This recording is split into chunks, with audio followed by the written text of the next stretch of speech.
ओठर ठिकाना ए दुनिया अचिन्हा तू एक मोआ पोना तू कहिलु देरी मो कहिली नी मो ओठरी धारी तो हस बोली दे हाय तू कहिल तारा दे मु कहिली जन्हने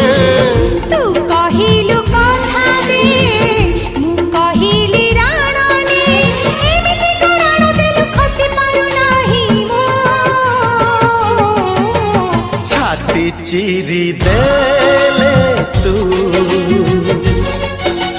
छाती चिरी देले तू छाती चिरी दे